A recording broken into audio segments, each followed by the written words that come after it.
Boy here, and today we got a Dell XPS 410. So this computer came out in 2006. That's at least what the reviews of it are saying. So I picked this up at the local thrift store for a really good deal, for around $2. No hard drive, no drive bays. So it was kind of a fixer-upper when it turned on. Had some issues getting it to load Windows onto it. But after hours and hours of trying, finally got it to work. A little bit of a fixer-upper. But back then, this was a really nice computer. Sold well too. It wasn't the highest end computer, but it wasn't the lowest end computer either. Compared to other Dell XPS models, this was fairly reasonable. So MSRP was $1,900. And the accessories, that jumped up to $2,300. It ran Windows XP, one of the best Windows operating systems ever. And it actually had a 15-month security software subscription called Safety Net. So it's rare that computers came with a security software, because now they make you pay for, Norton. It mentions it came with a Core 2 Duo E66. Mine actually has a Core 2 Duo E6420. The CPU that's in mine is 2.1 gigahertz, top clock speed, and 2 cores, 65 watts. Media stuff, going on the internet, and just doing normal stuff like that. It works very great. It's a very quick processor. Doesn't get that hot. It's only 65 watts. But when I took this PC apart, it had a very heavy-duty heatsink. This, let me tell you, this is a very nice computer to open up. You go inside this PC, and it's made to easily be upgraded. It's like they want you to upgrade this PC. I've never seen a chassis so easy to work in my life. It even has a GPU bracket in it to help hold the GPU up.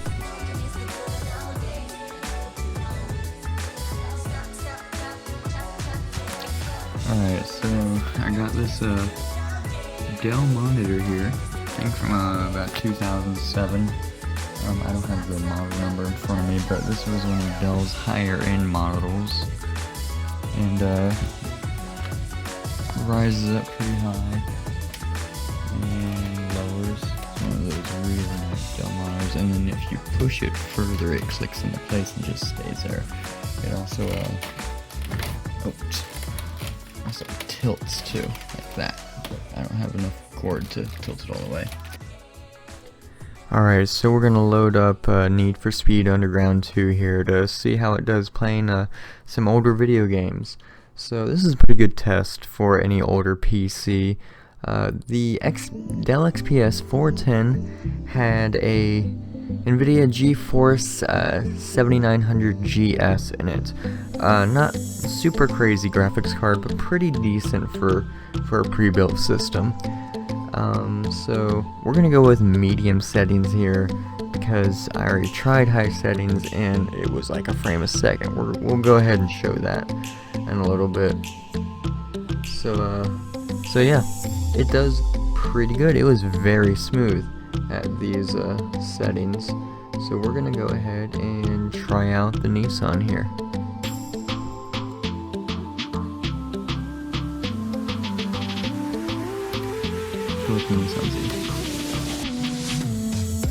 And it loads up pretty quickly on here. I don't have any sound hooked up. So this is medium settings, pretty much. And it looks pretty nice on here. And it seems to be running fairly smooth.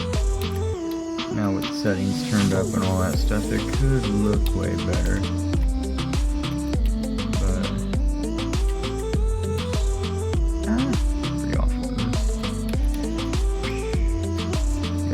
Effect there. Didn't do too bad.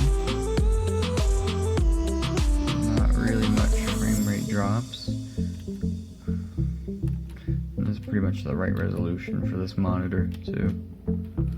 And it looks pretty nice on this monitor too. I just wish graphics card was a little bit better, but you can always install a slightly newer graphics card. And I test all my old PCs with Need for Speed Underground too. So if you're into the slightly older gaming, Need for Speed Underground is fairly demanding for older machines. So it's a nice benchmark. The things run. This monitor looks very nice on here. You can kind of see a little bit of screen tearing and stuff. Alright, so we're going to go ahead and turn the settings all the way up just to see what's going to happen. And we can already see, just in the menus, it's running way slower. It can't handle the higher resolution or the higher detail. This graphics card can't. So you'll be running Need for Speed on low to medium settings. And as you can see, it's about a frame a second. It's pretty awful. So no high settings for this unless you put a better graphics card in it. Okay, so now we're going to do the YouTube test. We're going to do some 1080p video playback, and it's only using about 40% of the CPU power there, so very good, very smooth, not having any issues with 1080p, only using a little over half the RAM, so this is a very perfect, very good 1080p playback PC.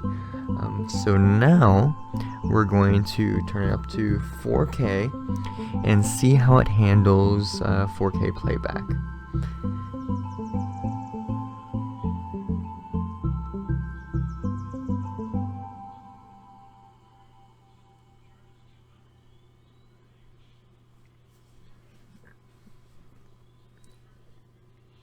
And now we are doing 4K playback.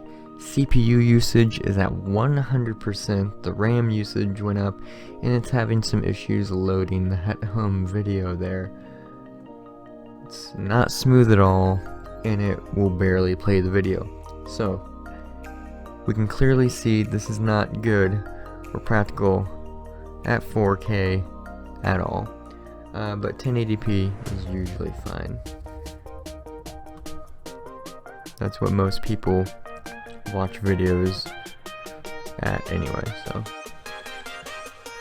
And has the power supply there with the power input, 5.1 sound, optical out, 6 USB ports, and a Ethernet port. And that's about it. And then there's a graphics card. Fairly basic I/O setup, but a very modern I/O setup. So it kind of forces you to use new modern peripherals.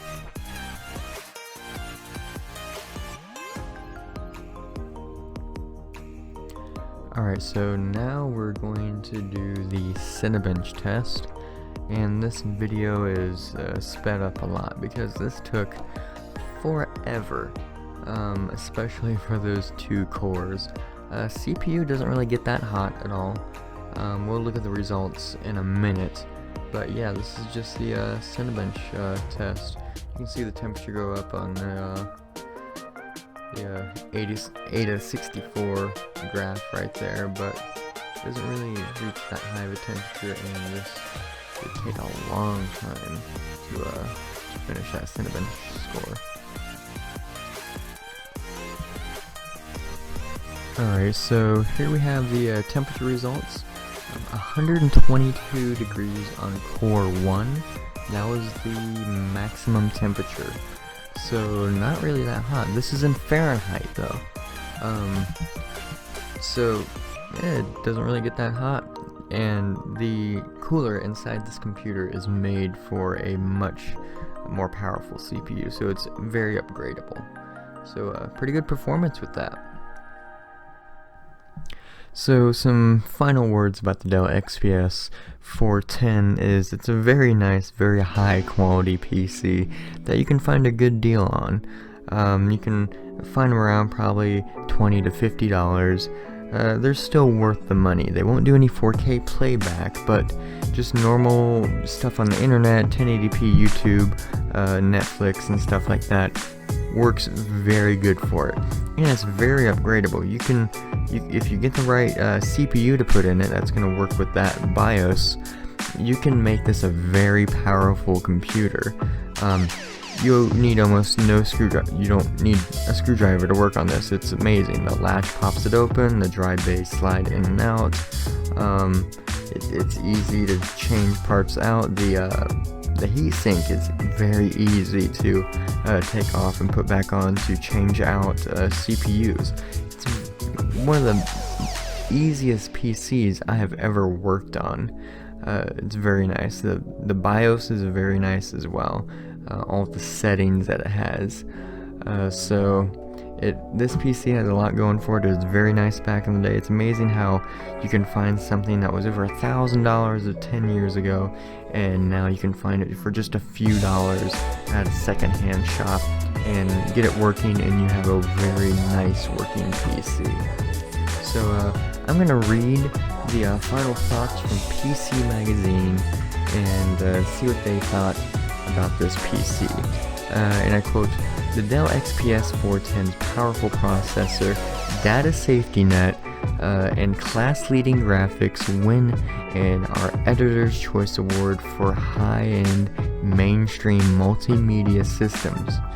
The jury is still out on whether the XPS tech support line will still be able to rise above some documented missteps, but the Dell XPS 410 itself is a solid multimedia power system. Plus, it's more likely to be readily available than the boutique-style XPS 700. It's a very good choice for anyone." End quote. Alright, this is Tech Boy. Thanks for watching. Let me know in the comments section below what you thought of this video, what I can improve on. I'm trying to make these videos better and better. Hit that like button if you liked it.